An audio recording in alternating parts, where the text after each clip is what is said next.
What's up, everyone? Welcome to my new channel, 718 Bands, which will be mostly focused on this car right here, the 718 Porsche Cayman. And as the title of this video says, it's mainly going to be about the pros and cons about daily driving this thing. So I've been daily driving this thing for about a month now, maybe like 3 weeks, around that range. So I'm just gonna tell you guys what the pros and cons are about driving the Porsche 718 Cayman. Okay, so the very first con, and look, like I said, the only reason why I'm making this is just because I daily drive this thing. I know a lot of people buy these cars just as like a weekend car, but hey, this is my one and only. So, I guess I'm good to talk about it, right? So the very first con is gonna be the seats. So let me just show you guys. Anytime that you leave the car for more than 30 minutes and then you try to get back in, these seats right here are going to move forward and I guess just reset or whatever to the starting position. But you have to go ahead and press this right here to go ahead and move the seats. So you just press it and hold it, and it just moves the seat to whatever you set it to. I know a lot of cars have that, but this is just like my one con. This is one of the cons that I have about this car. So, and like I said, do not hate me. I love the Porsche, but that's just one of the cons. The second con about daily driving this car is that there just aren't any cup holders, right?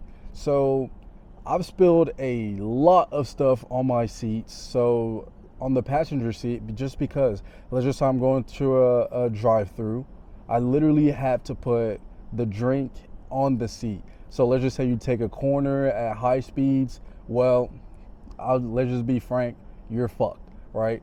So yeah, just no cup holder for a daily driving car. I don't know how I feel about that yet. I mean, I'm kind of on a diet right now. Your boy's on a diet. I'm trying to lose a little bit of weight. So, I'm just basically eating at home and, just water. But yeah, whenever I go to a drive-through, it's not worth it. Just because I'm like, oh shit, let's make sure that the lid is tight. And I don't know what it is about employees at fast foods, but they just never tighten the lid enough. So, it literally, the cup could just like do this and it just spills all over the seats. So that's the second con about daily driving this car. The third con about daily driving the Porsche is, I don't know what it is about the Bluetooth, but anytime that you get into the car and then you connect to the Bluetooth, it's only connecting to your phone for phone calls, right? So you can't just like play music on it. I mean, it has Apple CarPlay, right? So I mean, that's always a great thing about just daily driving a car. But yeah, I mean, and then whenever you go ahead and you put the volume all the way up, you could just tell that there's a lot more volume whenever it's in Bluetooth than the CarPlay. So me, like, hey, look at my skin color. I like to blast music whenever I drive somewhere. So no windows down. I don't really do that, but yeah, I love blasting music whenever, especially like if I'm going into Austin, because I'm in San Marcos right now. So if I'm going into Austin, like that's about like a 30-minute drive. So whenever I go into Austin, yeah, the music is loud, but it's just not that loud. You know what I mean? So yeah, that's the third con about, owning this car. Okay, so last but not least, this isn't really a big issue for me, but I could see how it could become like an issue if I have to like, I just had to do 2 weeks without buying any groceries. Yeah, man, the trunk space. The trunk space is tiny on this car. Although you do have two trunks, you have a front and then you have a rear trunk. But yeah, the trunk space is just not, it's not trunking. So let me show you guys. So there it is.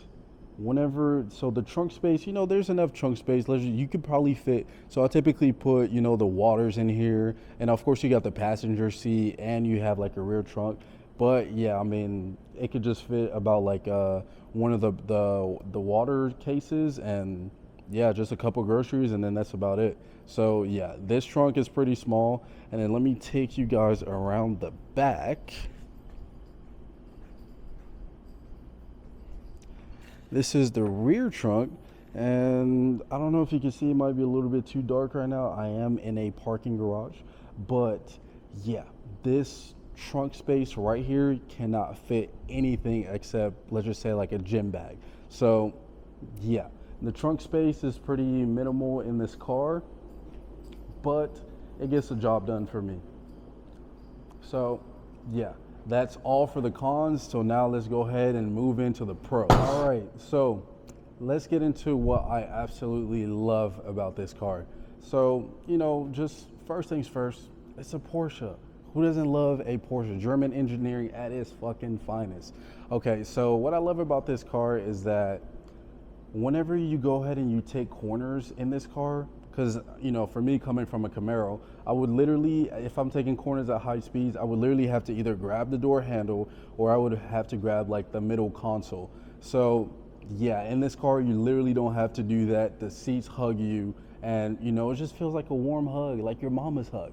So yeah, that's one thing that I love about this car. Also, the suspension is great.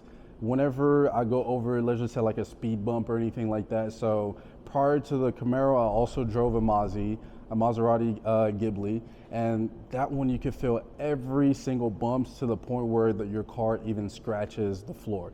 So with this car right here, you literally can't feel anything. Like the bumps, I mean, of course, you get that little rattle in the car, but it's not anything to cry home about. So yeah, I really love the suspension in this car. Even though it is a very low car, I have yet to scratch the front bumper or the bottom lip. So yeah, I really love that about the car. And one thing that I really thought was gonna be an issue was gas. I mean, I live in Texas, so gas is like pretty cheap. But the thing is, this car is literally, I mean, it's a base model. So, I'm just like entry level Porsche as of right now, trying to build up my resume in Porsche. But this car literally takes about $40 to fill up, and yeah, that's about it. So that's one thing that was like really surprising to me whenever I first got this car. I filled it up and I was like, holy shit, I thought I was gonna like spend about like $70 or like about 60, but yeah, $40 full tank, that's great for me. So yeah, I mean, and then let's just go back to the cons. So if I had known any of these cons before buying the car, I would have still got it. It would not have deterred me from getting this car. So yeah, I mean, that's the video, short and sweet. And yeah, so my next video is probably going to be about like the specs of the car and everything that goes along with that. So yeah, stay tuned for that one. Thank you guys for tuning in.